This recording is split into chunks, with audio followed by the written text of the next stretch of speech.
voy a pedir a nuestro hermano Joel Lara. Él tiene la prédica para hoy. Nuestro hermano pues es de aquí de la iglesia, está de misionero en España, ¿verdad? Lo hemos conocido ya por algún tiempo. Gracias. Bien, buenos días, mis hermanos. Gracias, es un privilegio estar delante de ustedes y de verdad apreciamos la invitación para poder estar y compartir con ustedes ya este último tiempo. Es un privilegio verlos, de verdad. Y bueno, hay familia aquí que conocemos muy bien, hay caras que también no logramos todavía ubicar y posiblemente otras que no nos ubican, no nos conocen, pero bueno, por años hemos sido miembros de la iglesia El Camino. Salimos por un tiempo a Argentina, luego volvimos, entramos en el proceso de fundación de una iglesia hija de esta iglesia que es la iglesia del Camino en Escuintla. Así que ha sido de verdad un privilegio caminar juntos como iglesia y ver, como decía, caras conocidas y algunos que estamos por conocer, pero bueno, hoy es un privilegio. Gracias por compartir el púlpito con nosotros y de verdad apreciamos eso. Es casi como una despedida, una redespedida otra vez. En poco tiempo estaremos volviendo a España, tratando de verdad allá de compartir también el Evangelio. Y de eso es lo que quisiera hablar en esta mañana. Características de una iglesia que logra hacer un ministerio, ser un testimonio, hacer la misión, cumplir la misión. Y de alguna forma, en Efesios, en la carta a los Efesios, en el capítulo 4, si por favor me acompañan, capítulo 4, en los versículos del versículo 1 al 16, dice ahí, leo Efesios 4, versículos del 1 al 16. Yo pues, preso en el Señor, os ruego que andéis como es digno de la vocación con que fuisteis llamados, con toda humildad y mansedumbre, soportándoos con paciencia los unos a los otros en amor, procurando mantener la unidad del Espíritu en el vínculo de la paz. Un solo cuerpo y un solo Espíritu, como fuisteis también llamados en una misma esperanza de vuestra vocación. Un solo Señor, una sola fe, un solo bautismo, un solo Dios y Padre de todos, el cual es sobre todos y por todos y en todos. Pero a cada uno de nosotros fue dada la gracia conforme a la medida del don de Cristo. Por lo cual dice, subiendo a lo alto llevó cautiva la cautividad y dio dones a los hombres. Y eso de que subió, ¿qué es? Sino que también descendió primero a las partes más bajas de la tierra. El que descendió es el mismo que también subió por encima, dice, de todos los cielos para llenarlo todo. El mismo constituyó a unos apóstoles, a otros profetas, a otros evangelistas, a otros pastores y maestros, a fin de perfeccionar a los santos para la obra del ministerio, para la edificación del cuerpo de Cristo, hasta que todos lleguemos a la unidad de la fe y del conocimiento del Hijo de Dios, al hombre perfecto, a la medida de la estatura de la plenitud de Cristo. Y así dice, ya no seremos niños fluctuantes, llevados por doquiera de todo viento de doctrina, por estratagema de hombres que para engañar emplean con astucia las artimañas del error, sino que, siguiendo la verdad en amor, crezcamos en todo en aquel que es la cabeza, esto es Cristo, de quien todo el cuerpo bien concertado y unido entre sí, por todas las coyunturas que se ayudan mutuamente, según la actividad propia de cada miembro, recibe su crecimiento para ir edificándose en amor. Y este es el pasaje de esta mañana, pues un poco largo, es un reto de verdad, pero importante que la iglesia, que todos nosotros como iglesia podamos comprender, podamos de verdad entender cuál es la razón de ese llamado que todos tenemos como hijos de Dios. Y quise titularle de esta manera, la unidad en medio de la diversidad para cumplir la misión como iglesia. ¿Por qué razón en medio de la diversidad? Ninguno de nosotros tenemos la misma personalidad. Variamos, somos distintos. en nuestra manera de pensar, en nuestra manera de actuar. Sin embargo, lo que nos va a ir uniendo es lo que el apóstol establecía desde un principio. En su carta, en los primeros 3 capítulos, nos da toda la teoría de lo que en realidad encierra la vida cristiana. Y del 4 en adelante será una manera práctica. Y empezaremos por ese capítulo 4, versículos 1 al 16, para ver el área práctica. La siguiente, por favor. Entonces, en esos capítulos quise enfocarme como una introducción rápida, cuál es la tarea y la meta a la cual debe apuntar la iglesia. En esos capítulos 1 al 3 de Efesios dice: irreprensibles. En el capítulo 1 habla de ser irreprensibles y ser santos, ser apartados, ser únicos, ser personas ejemplares, para poder desarrollar naturalmente como una preparación para la misión. En el capítulo 2 quise poner ahí: creados en Cristo Jesús para buenas obras. Ahí eso es lo que dice en la palabra de Dios: creados en Cristo Jesús para buenas obras. Y ahí algunas veces se dice, bueno, pero si la salvación no llega por las obras, ¿verdad? Pero este es un enfoque completamente distinto. Muéstrame tu fe a través de tus obras. Por eso insistimos, la iglesia debe estar enterada y participando de las necesidades de su comunidad. La iglesia debe proyectarse hacia allá. Evangelizamos, presentamos la palabra, cumplimos la misión a través de diferentes actividades que la iglesia realiza. Y esta es una iglesia grande y de verdad es una alegría poder tener bastante audiencia en este domingo. Hubo otros domingos que también visitamos y vimos que habían pocos, pero qué bueno que hoy podemos juntarnos como una sola familia. Ha sido el enfoque por muchos años. La iglesia El Camino en San Cristóbal camina como una familia de verdad. Así que el capítulo 3 dice: aquí se cumple el objetivo o a dónde debemos nosotros apuntar. Dice que en el capítulo 3, siendo irreprensibles, siendo santos, siendo creados en Cristo Jesús para buenas obras, nosotros como iglesia debemos dar a conocer la multiforme sabiduría de Dios al resto de la creación. A toda aquella persona que no conoce del Señor Jesucristo, que no conoce al Dios que usted y yo tenemos, que no conoce a su Salvador de manera personal, usted y yo tenemos la responsabilidad como iglesia de darlo a conocer. Ahora, en el cómo es donde vamos a entrar, que es la parte práctica, ¿verdad? La siguiente.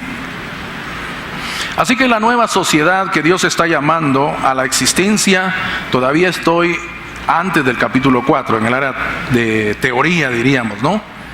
Está llamando a la existencia a un pueblo que tiene 2 características principales, que es un pueblo constituido por judíos y gentiles, no hay diferencia, y que también es un pueblo santo, apartado para pertenecer a Dios. Un pueblo santo, apartado para pertenecer a Dios. Así que usted ya no es de usted mismo.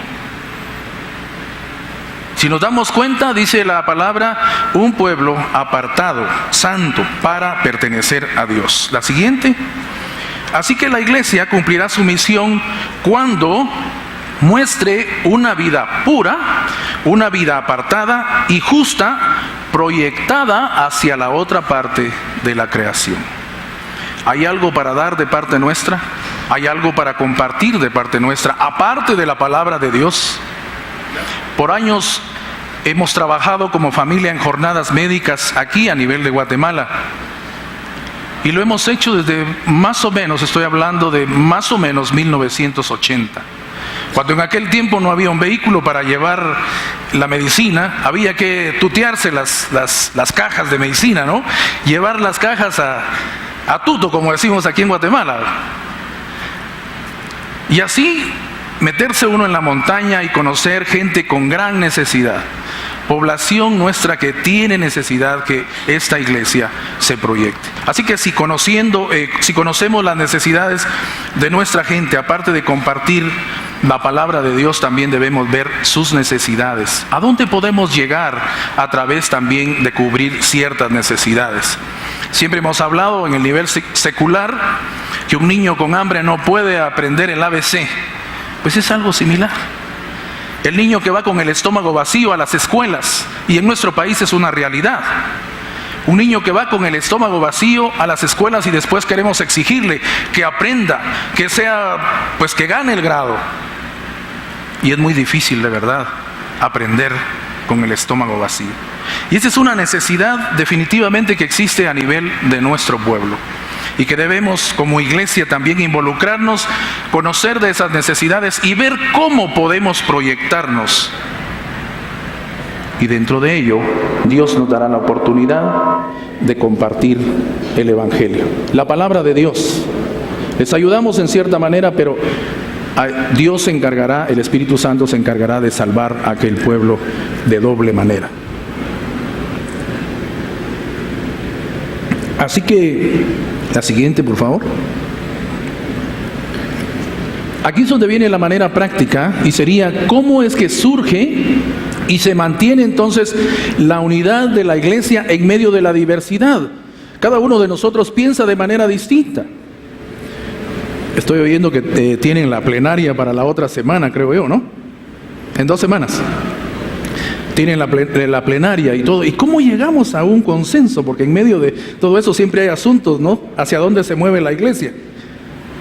Y yo me recuerdo, esa es una de las cosas que se viven en paz en España. Allá se desarrollan las plenarias así de manera tranquila y relajada.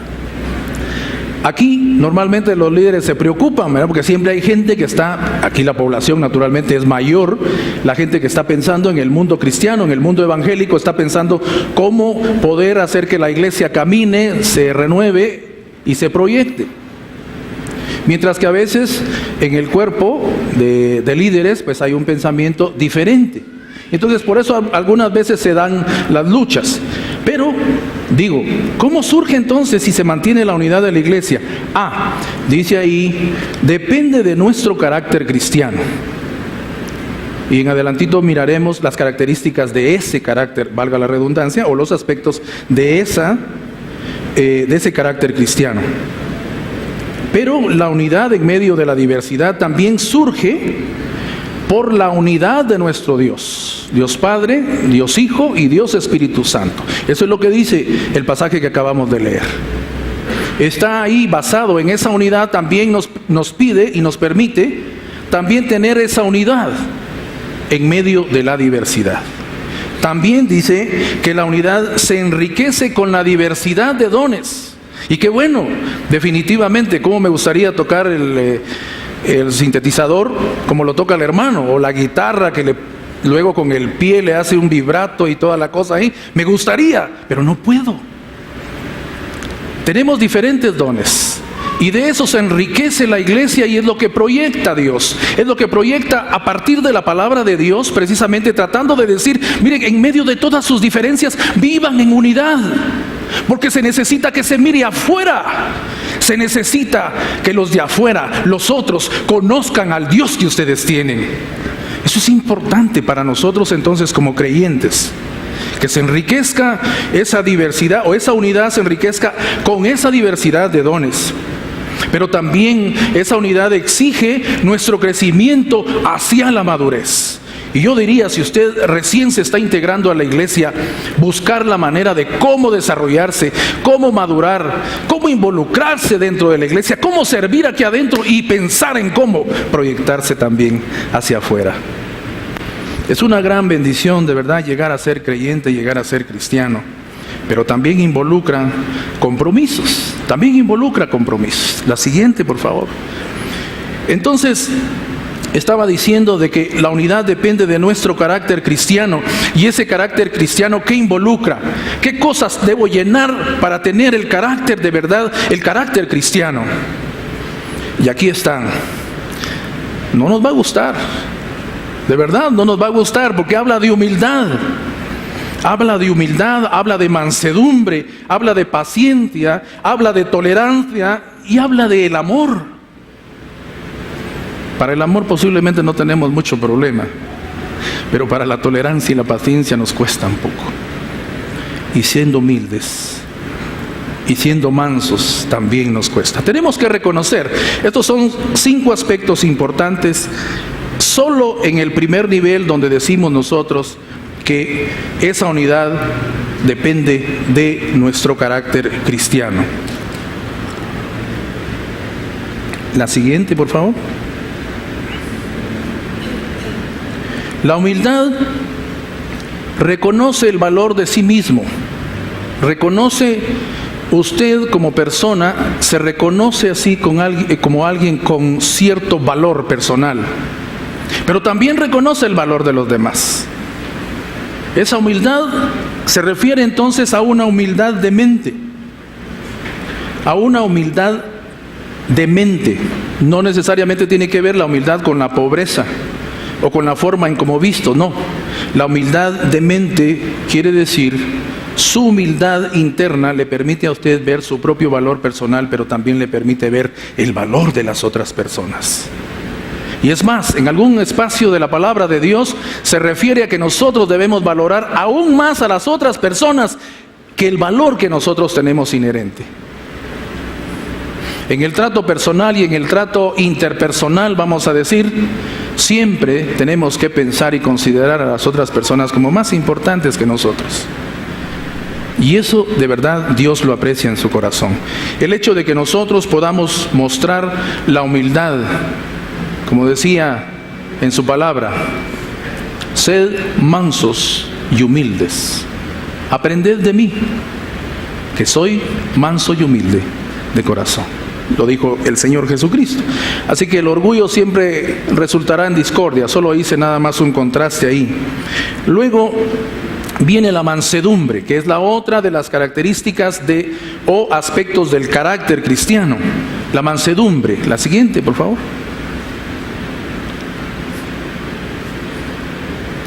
Ahora, mansedumbre. Se entiende muchas veces como una debilidad. Y muchas veces la gente dice, en una expresión dice, sed mansos, pero eso pierde su efecto. Delante de la palabra de Dios dice, pierde su efecto. La palabra de Dios no te está invitando, la palabra de Dios no nos invita. La palabra de Dios dice, sed, es un imperativo, seamos, sed manso y humilde. Pero en este caso, cuando habla de mansedumbre, cuando se entiende como una debilidad, en realidad es una fortaleza. Aristóteles describió como la media, diríamos lo intermedio entre ser demasiado enojado y nunca estar enojado en absoluto. Estar demasiado enojado o nunca estar enojado en absoluto. En esa media, Aristóteles define entonces como mansedumbre. Esta era una palabra que en el tiempo antiguo se utilizaba para los animales de trabajo, de bueyes o caballos, animales en batalla, e incluso de los sementales que estaban dedicados a la batalla. Pero se tuvo la idea de la fuerza de trabajo, aquella fuerza controlada, aquella fuerza que es capaz de controlar a aquellos animales que se usaban precisamente para la batalla. Si no, definitivamente el que lo iba galopando, pues perdía prácticamente a quien lo transportaba. Así que esa fuerza es la característica también de una fuerte personalidad, que no deja que su fuerza lo controle, sino al contrario, no utiliza esta fuerza tampoco para controlar a los demás, sino tiene control sobre sí mismo. A eso se refiere la palabra mansedumbre. Una palabra, un don, sería una parte importante de su personalidad, que más que se trate de una fuerza que está ahí de manera personal para servir a los demás. Mansedumbre. Importante, ¿no? La siguiente, por favor. Solo estoy hablando de lo que es los aspectos de las características de la vida cristiana.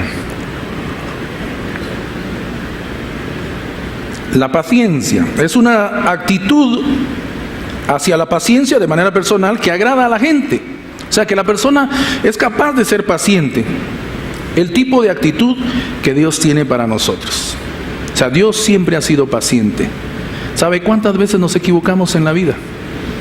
¿Cuántas veces cometemos errores?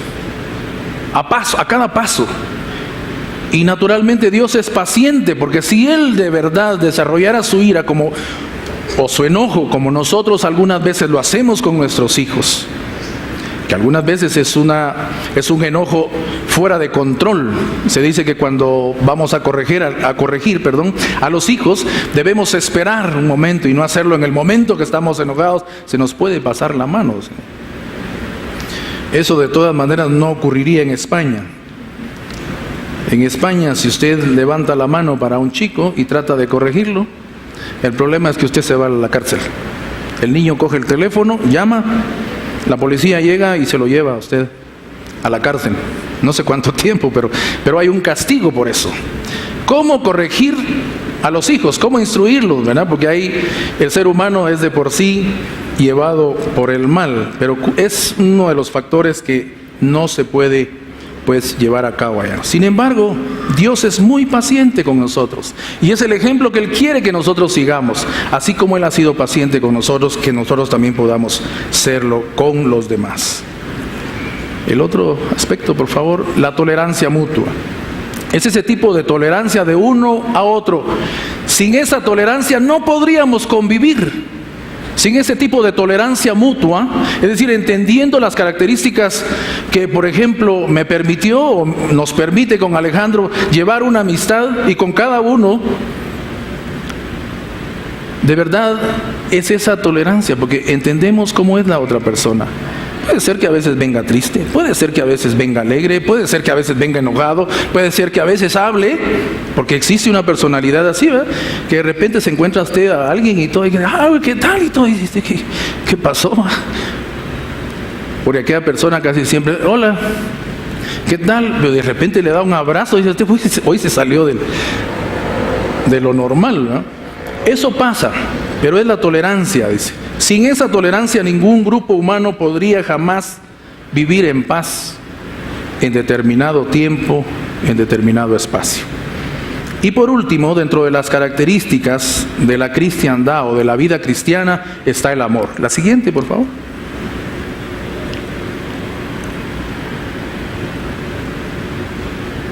Y esto es la fuerza de control de todo lo que hacemos. Los que son pareja, díganme, ¿cuántas cosas muchas veces sacrifica uno, no? En el matrimonio, por supuesto. En el noviazgo, sin ir muy lejos, ¿verdad?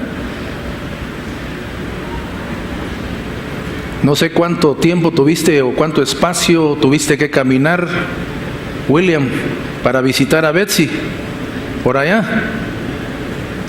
A veces uno se toma distancias y se corre riesgos por ir a ver a la novia, ¿verdad?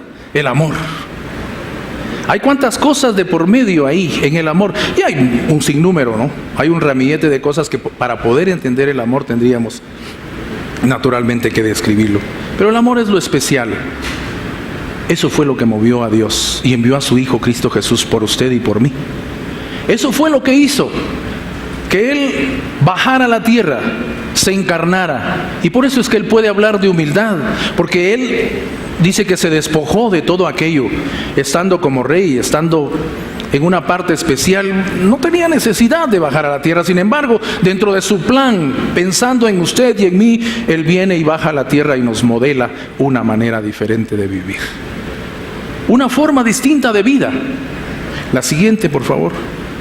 Así que aparte de que la unidad depende de nuestro carácter cristiano, la unidad también surge de esa unidad de Padre, Hijo y Espíritu Santo directamente de nuestro Dios.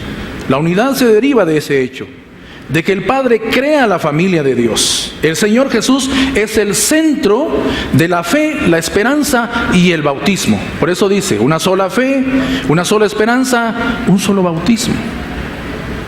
Pero además, dice, existe el Espíritu Santo, que es el que crea el cuerpo. Es el que todos tenemos dentro y es el que nos permite de verdad reconocer en un momento dado, o el que nos llama a reflexión en cuanto a los errores que nosotros cometemos constantemente. Naturalmente que cuando nosotros miramos a nuestro alrededor y miramos las iglesias, nos damos cuenta de que hemos sido muy exitosos en la subdivisión de esta unidad. Por ser seres humanos, decimos nosotros. Rompemos con la unidad y eso es lo que da entonces prácticamente una subdivisión de las iglesias. Triste, porque atentamos contra muchas cosas. Hay familias que se han dividido incluso por este tipo de cosas que ocurren a nivel de Guatemala y en otros lados también, en otros países. ¿Se imagina si dentro de una familia llegan a separarse por la palabra que a uno no le gusta ni siquiera ni hablar ni escuchar, la palabra divorcio? Usted quiere aquella familia, ama a aquella familia, posiblemente es parte de la suya, y ve que se separan y todo, y se lleva todo aquel proceso, y alrededor, precisamente porque amamos a aquella familia, tratamos de hablar con los dos líderes de la familia y ver que se logren incorporar y que logren resguardar la familia, la unidad como familia, porque cuán importante es para nosotros como familia ver el resto de nuestra familia funcionando, disfrutando de la vida. Sin embargo, muchas veces sucede y es triste. Me imagino cómo se queda el corazón de Dios cuando se rompe esa unidad. Y muchas veces nosotros somos parte de romper esa unidad precisamente por no resguardar ese carácter cristiano, que no está muy lejos. Humildad, mansedumbre, hablábamos ahí, ¿verdad? ¿Qué otro? Paciencia, tolerancia mutua y el amor. Características o aspectos del carácter cristiano. Deberíamos de llenarlos y tratar de mantener esa unidad constantemente dentro de la iglesia. La siguiente.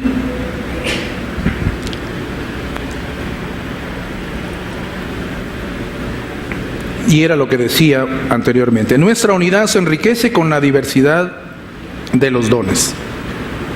Qué bueno. Qué envidia de verdad, hermanos. Envidia santa, por supuesto. Ver a los maestros que subieron aquí hoy en la mañana. Nos gustaría darles chiquitolina y llevárnoslos en la... ¿Cómo es? Bueno, aquí no hay equipaje. Y llevárnoslos ahí, ¿verdad? En el equipaje, en nuestro equipaje. Hay tantas cosas que tenemos, ya estamos alistando las maletas. Y hay tantas cosas que tenemos que ya decimos, me dice Vivian, mira, esta es una bolsa de comestibles, pulsearla porque yo creo que esto ya no nos va a caber. Como ahora solo es una maleta que se puede llevar con uno, ¿verdad? Una maleta fuera de mano. Cada vez nos reducen más. Pero a lo que vamos es el recurso que ustedes tienen, hermanos. Ese gran recurso. El corazón de estos jóvenes para servir a los niños, a los más pequeños. Y eso es lo que debiéramos hacer cada uno de nosotros. Ver cómo incorporamos al que viene atrás, al que recién entra y que está formando parte ahora de nuestra iglesia, El Camino, aquí en San Cristóbal. De poderle decir, hermano, ¿qué necesitas? ¿En qué te puedo ayudar? ¿Necesitas un discipulado? Yo estoy dispuesto a trabajar contigo. ¿Qué necesitas? ¿Qué dudas tienes? ¿Qué más puedo hacer por ti? De alguna forma incorporar a los que vienen atrás, tratando de entender la palabra de Dios. Si usted sabe un poco más que cualquier otra persona que se está incorporando a la iglesia, usted es responsable, hermano y hermana, de tratar de integrar a aquellos que están entrando y se están tratando de incorporar a aprender de la palabra de Dios. Cada uno tenemos diferentes dones. Y en cuanto a evangelismo, muchas veces decimos, no tengo yo de verdad ese don, como que no va conmigo, pero mire, está el hermano fulano que ese sí es pilas para eso, para evangelizar. Y qué bien le agarra la onda a la gente, ¿verdad? Y toda la cosa, pero yo fíjese que no. Déjeme decirle que si usted resguarda las características o los aspectos del carácter cristiano, con eso será suficiente. Usted modelará con humildad, con mansedumbre, con paciencia, con tolerancia y con amor. Con esas cosas usted puede sembrar el evangelio. Modelar una forma de vida diferente. En cada día que caminamos, en el trabajo, en los estudios, donde sea, podemos modelar la forma de vida que Cristo quiere para que nosotros cumplamos la misión afuera. No es necesario hablar mucho. Aquí mucha gente tiene información, la mayoría de gente, Si no, diría yo el 100% en Guatemala tiene información por televisión, por radio, por panfletos, por un montón de cosas. Así que lo que usted tiene nada más es que modelar esa forma de vida de la cual ellos han escuchado. Cada uno de nosotros es diferente en todo, de todo el resto de las personas, pero unidos por un solo Dios, un solo Espíritu, un solo Señor. Eso es lo importante.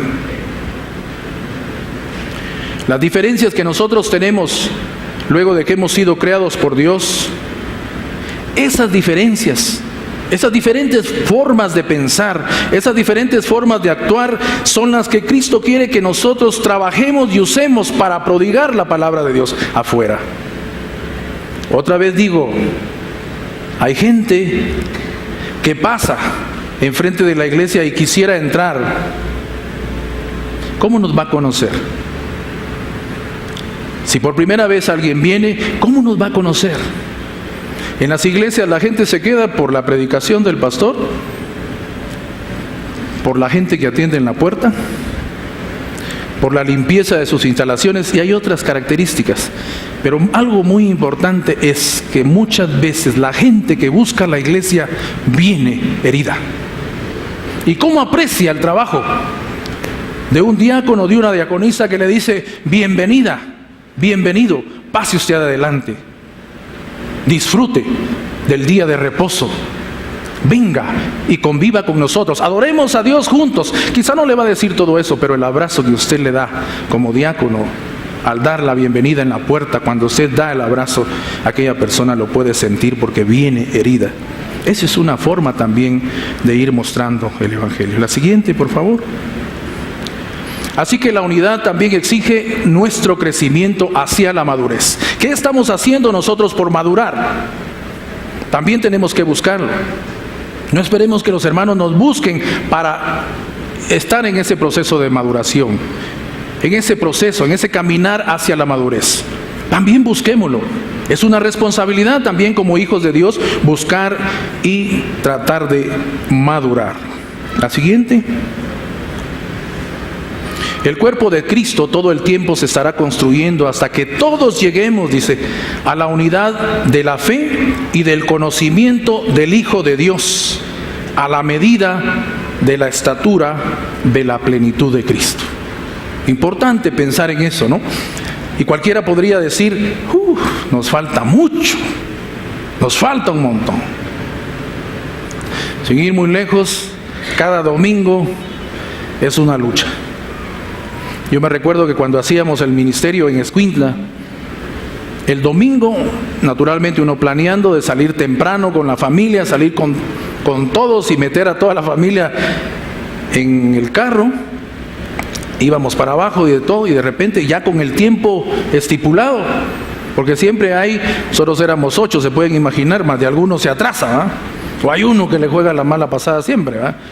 Que todavía se está peinando, o no. En el ministerio esas cosas son así, que ahora, ¿cuándo vas a salir? Algo así, ¿no? Y es una lucha, cada domingo. Yo no sé cuáles son sus luchas los domingos para venir al día de reposo. El domingo para nosotros se ha constituido en el día de reposo, pero para venir a la iglesia es una lucha. Así que, con todas esas cosas, preparémonos. El sábado tiene que ponerse en oración para que el domingo todas las cosas funcionen. Listos para salir y toda la cosa, la camioneta está lista y vámonos ya, casi estamos listos, está saliendo el último ahí todavía medio peinándose y toda la cosa. Y una llanta, se puede usted imaginar cuánto toma cambiar una llanta y todo. Menos mal tenía suficientes manos de varones para cambiarla, pero de todas maneras, 10 o 15 minutos se van y se pierden. Y siempre será una lucha. Pues luchar con todas esas cosas es igual luchar con nuestra propia vida cristiana constantemente para cumplir la misión. Importante, ¿por qué razón? La siguiente, por favor. Tu caminar con Dios es notable en lo personal.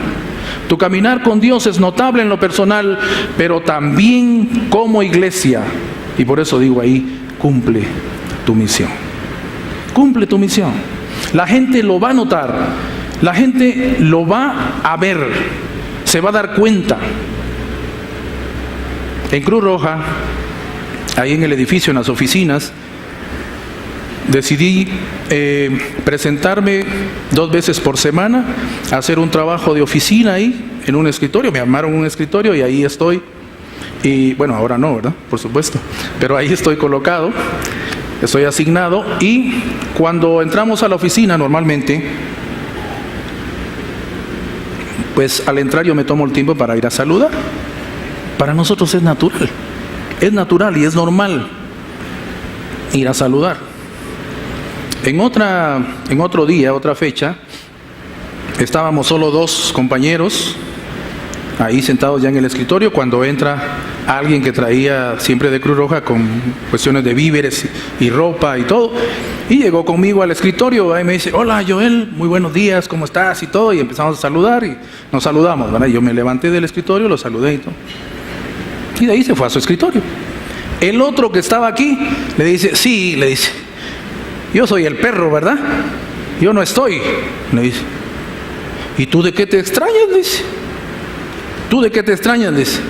Yo fui a saludar a Joel porque Joel, todas las veces que viene, va y me saluda. Me dice: ¿tú cuándo? Se nota. Y eso es solo una actitud, solo hablo de un ejemplo así sencillo, ¿verdad? Solo hablo de un ejemplo sencillo. Igual pasa con la gente en el trabajo, en los estudios. ¿Cómo es el comportamiento nuestro? ¿Cómo puede impactar nuestra vida cristiana? Porque estamos comprometidos con un Dios que ahora conocemos, con un Señor Jesucristo que nos salvó y un Espíritu Santo que está trabajando adentro de usted, adentro de mí, constantemente para redarguirle, para construirle de una manera diferente. Así que su caminar de verdad es notable. Donde quiera que usted está, es notable. Y el Señor Jesús definitivamente siempre está respaldando nuestro trabajo, nuestro ministerio, nuestro testimonio afuera. La siguiente, por favor. Y con esto quisiera terminar. Guardemos la unidad, hermanos. Este pasaje precisamente nos insta, nos exhorta, nos manda a que permanezcamos en unidad, guardemos la unidad, seamos resguardadores de todo ello. Aún con nuestras diferencias, dice, usemos nuestros dones pensando en la familia de Dios. Piensen que es su familia. De aquí en adelante no hay otra. Es su familia. Usted puede cambiarse de iglesia, por supuesto. Su familia será siendo siempre la familia de Dios. Pero qué mejor que podamos permanecer aquí, caminar juntos, ver prosperar la iglesia. Miren, hoy de verdad, cuando nosotros empezamos a trabajar la iglesia, no es ni siquiera, o sea, no nos imaginamos, se miraba en planes, se miraba en el cartón, en el papel y todo, pero solo nos reuníamos todos aquí, en esa parte donde se reúnen los jóvenes. Y éramos en ese tiempo que estaba ya rebalsándose ahí por la baranda esta que está de acá, llegábamos a 200, sacando las sillas ahí. Pero ahora es una hermosa iglesia, hermanos. Qué mejor que pertenecer a esta familia, participar y verla cómo se desarrolla y ayudar en la proyección hacia afuera. Impactemos entonces con nuestras vidas, con nuestra vida personal, dentro y fuera de la iglesia. Y con ello estaremos de verdad cumpliendo la misión. ¿Pueden ponerse de pie un momentito, por favor? Vamos a orar.